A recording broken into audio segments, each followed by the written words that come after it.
আমি আমার জীবনের একটা এলাকার কথা বলি। কিশোরগঞ্জ সদরে একটা এলাকার নাম আছে চাঁদের হাসি।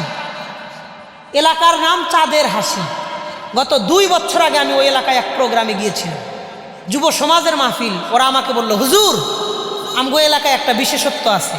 কয়েকদিন আগে নিউজ পেপারে এটা রিপোর্ট হয়েছে। কি? এই এলাকায় যত মানুষের জাকাত আসে সব মানুষ আমাদের পঞ্চায়েত ভিত্তিক ব্যবস্থাপনায় সব মানুষের নামে কত টাকা জাকাত আসলো সম্পূর্ণ তালিকা করে আমরা এটা এক হাতে কালেক্ট করি। সব এলাকার সব মানুষের জাকাত এক লগে জমা করি।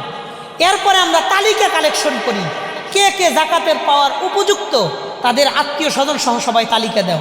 তালিকা নেই এক সাইটে, টাকা নেই আর এক সাইটে। পরে এই সম্পূর্ণ টাকা এই গরিব মানুষদের মধ্যে সমান হারে বন্টন করে দেয়। ফলে 20 বছর যাবত এই সিস্টেম চলতেছে। বর্তমান আমাদের এলাকার অবস্থা হলো এমন, আমগো এলাকায় জাকাত পাওয়ার মতন উপযুক্ত কেউ নাই।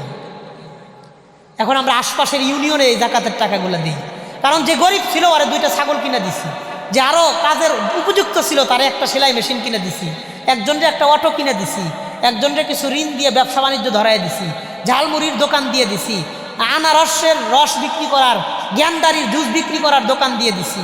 এমনি আস্তে আস্তে আস্তে আস্তে দরিদ্র বিমোচনের জন্য জাকাত ভিত্তিক 20 বছর এই সিস্টেম চালু করছি। আলহামদুলিল্লাহ, চাঁদের হাসি এলাকার মধ্যে একজন মানুষও জাকাত খাওয়ার উপযুক্ত এখন নাই। আপনারা খোঁজ নিয়েন, আপনাদের পাশের এলাকা কিশোরগঞ্জ সদর থানায় পড়ছে, গ্রামের নাম চাঁদের হাসি। শহর থেকে বাম দিকে পড়ছে, এটা দক্ষিণ দিকে পড়ছে। আল্লাহ আমাদের সুদমুক্ত জীবন দিয়ে জাকাত ভিত্তিক সমাজ পরিচালনার তৌফিক দান করেন। অথচ মানুষ জাকাত তো দেয় না, দেলে এমন এমন জায়গায় দেয়, আত্মীয় স্বজনরে দেয় না। অথচ হযরত ওস্তাদ দামাত বারাকাতুহুম আছে, অনেক ওলামায়ে কেরাম আছে। একজন ব্যক্তি যদি মসজিদে দান করে, মাদ্রাসায় দান করে, গরিব অপরিচিত কাউকে দান করলে যেমন সব হয়, মসজিদ মাদ্রাসায় দান করলে যেমন সব হয়, নিজের গরিব আত্মীয়কে দান করলে তার দ্বিগুণ সব আল্লাহ তাকে দান করেন। বুখারীতে হাদিস আসছে, সিলাতুন ওয়া সাদাকাতুন, একটা দানের সব পায়, একটা আত্মীয়তার সম্পর্ক রক্ষা করার সব পায়, ডাবল সব। তারপরে আত্মীয়রে দিব না, দিব মসজিদ মাদ্রাসা এবং মাহফিলে, এবং ফুটবল খেলার জায়গায় দিব, স্কুলে দিব, বিভিন্ন বিনোদনমূলক খেলা হইলে 10,000 টাকা দিয়ে দিছে, ফকিরে 10 টাকাও দেয় না। কথা বলেন? হ্যাঁ, ওলামায়ে কেরামের কাছে মাসআলা দিবেন, মাদ্রাসায় দান করলে যা সব হবে, গরিব আত্মীয়কে দিলে দ্বিগুণ সব হবে। হযরত মাসআলা ঠিক আছে না? আপনাদের সামনে তো কথা কইতে ভয় লাগে।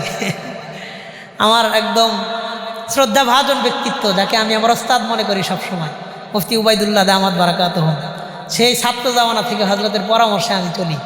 আল্লাহ হযরতকে সুদীর্ঘ নেক হায়াত দান করেন এবং ইজ্জত, ইফত, সিহত, আফিয়াতের জিন্দেগি দান করেন।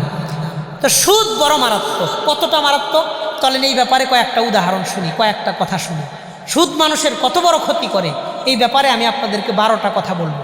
বলেন কয়টা কথা? একটু আওয়াজ করে কোন কয়টা কথা? সুদ সম্পর্কে আমি 12টা কথা বলবো, এরপরে সিদ্ধান্ত নিব, যাই না বুঝা জীবনে 1 টাকা সুদ খাবো না। বলেন ইনশাআল্লাহ? 2 টাকা না, বলেন ইনশাআল্লাহ?